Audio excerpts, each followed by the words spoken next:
Hello, fellow traders. Today is the very first day I'll be talking about investments.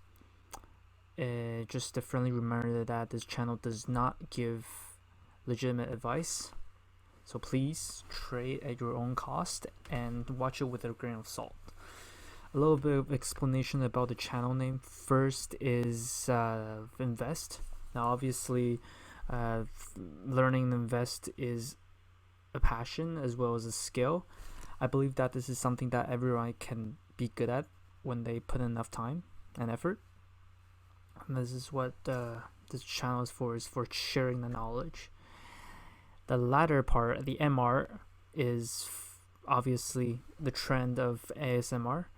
It's gotten way bigger than everybody have ever expected, and MR because a lot of people fall right asleep as soon as I talk to them about money and dealing with money, investing, anything of that sort. I decided to add a name to. I added to the end of my channel name, and it makes a lot of sense. So yeah, per a little bit about myself. I personally got in trading after I lost a lot of money after the crypto crash. I decided that instead of throwing money at things randomly, blindly, I might as well just learn my way up using fundamental and technical analysis. I am a loyal Wall Street Bets subscriber. I shout out to all the people out there who's making my life a lot more entertaining. So let's go on with it, eh? So first part of the video is gonna be about my stock of the week. This is something that I've been looking into in terms of momentum, in terms of fundamental and technical. I decided that which value play is the best at this moment. And this week, the winner is BlackBerry Limited, ticker BB.TO. Today is up 2.36%. Now, let's just go over the summary really quickly. 52-week range 8.94. We can see that 9.55. It's getting really close to the to the very low end there. We see the volume. It's really healthy. It's got a lot of people trading every day, and market cap 5.2 B. So this is more like a mid cap level type of company. Along with beta, we can see that anything above 1, it's moving rather more extremely than the market. 1.68, so yeah, it's pretty volatile. PE ratio 63.67. That seems rather high, but as a momentum trader, you don't really need to pay a lot of attention to the PE ratio. Because you mostly look at the candlesticks, you look at other indicators that I will be talk to you guys on a couple minutes. EPS, it's pretty low, but they just had a decent earning report, which is like, it was really okay, but their stock did 8%. I really think it's a really good time to pick it up. Earning date still a bit far away, and you don't really, and I think that's a really good thing, because the further away, less uncertainty I guess it will be, because who knows, like as a novice trader, I would recommend staying away from playing earnings, since it could really go either way, and it could go bad really fast. You can see that they don't really have dividend payments at all, not since 1999, and that's fine. We can view this as a growth company that's in the process of restructuring. You don't really need to pay dividend. I mean, big company like Facebook, Netflix, they don't really pay out dividends either. They're growth companies, and that's what BlackBerry is. 1 year target estimates, I don't really pay a lot of attention to that number, since analysis, they can, this number really doesn't mean anything. You just gotta do your own research and decide. Alright guys, let's look at the chart here. You can see that it's been going downhill ever since April. And I really believe that the very first thing that you should look at is moving averages. Here you can see there are two moving averages. One is 200, another one's 50. Anytime a short term move across the longer term, it means that it's bullish, and vice versa. You can see that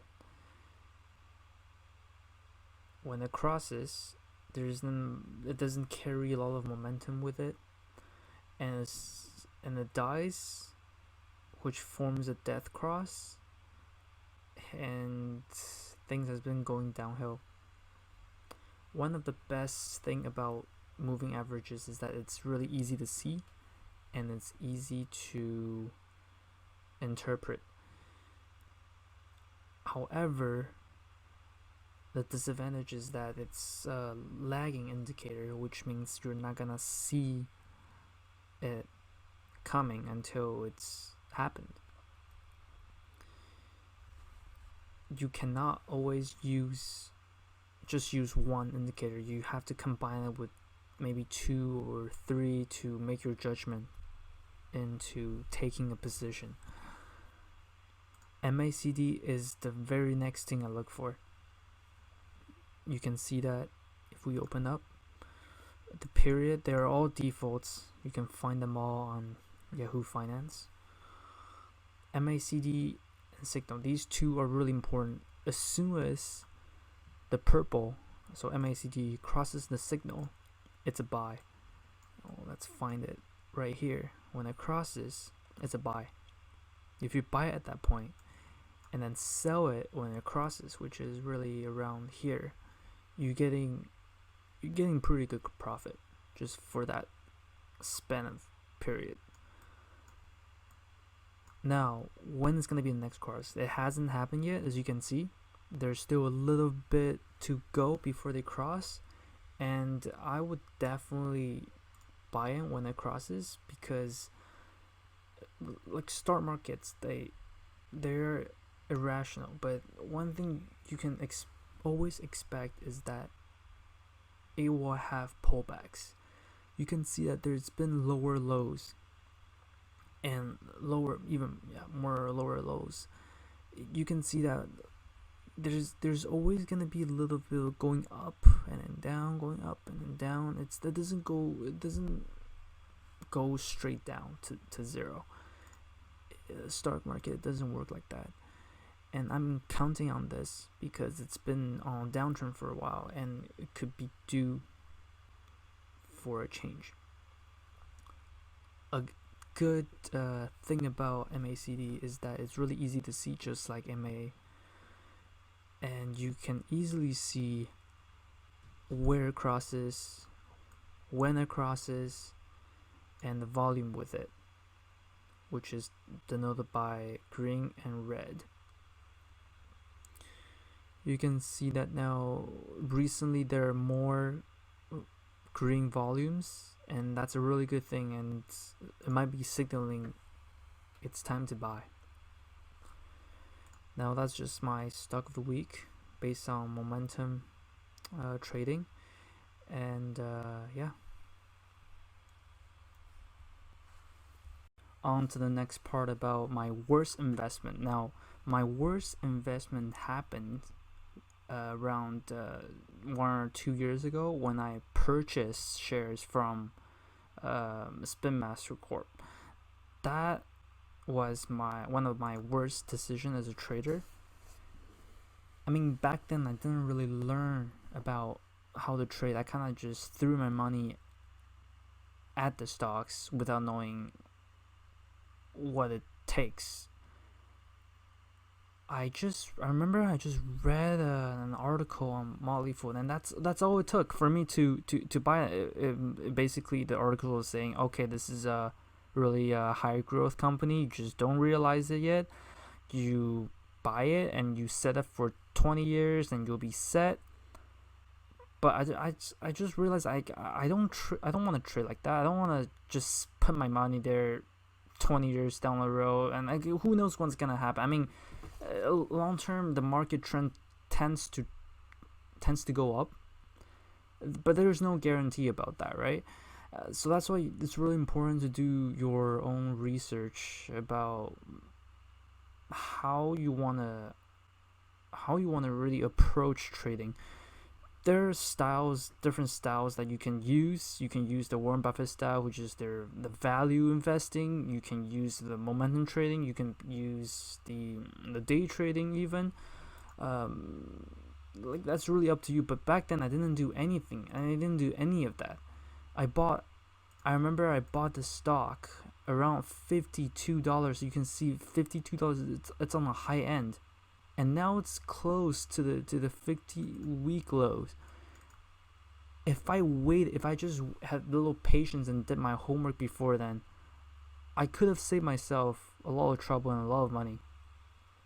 Obviously, I'm still holding it, and I'm gonna tell you guys what I did with the with my positions. Around a couple of days ago, I believe, I decided to average down. I put in more money basically to make sure that the average price went down instead of staying the same, which I don't think it's ever gonna get there again. $52. Last time was, I don't know, last year in August, and just been dipping and dipping. I am waiting for the next recovery. You can see now that here it's just been going downhill. I'm waiting for the next there's usually gonna be a pullback that can that happens, and I'm betting on the MACD chart saying that, hey, this is might be the time to buy, and I'm putting in money, and hopefully this thing will turn bullish. That is my hope. But my advice to you guys is just do your homework first instead of chasing those frenzies. Like I told you before, I got into trading because I lost so much money on cryptocurrencies. There's no need to chase those trends. Like Buffett said, you don't really need to pick out the hottest trend. Really, all the companies that he got, it was really boring but stable and with relatively little debt and profit, a lot of profit. That should be the company that you should strive to aim for. And yeah, that's about it. Thank you guys so much, and remember to stay hungry and be diligent about your trading. If you like the channel, please comment, like, and subscribe, and I'll see you guys next time. Bye bye.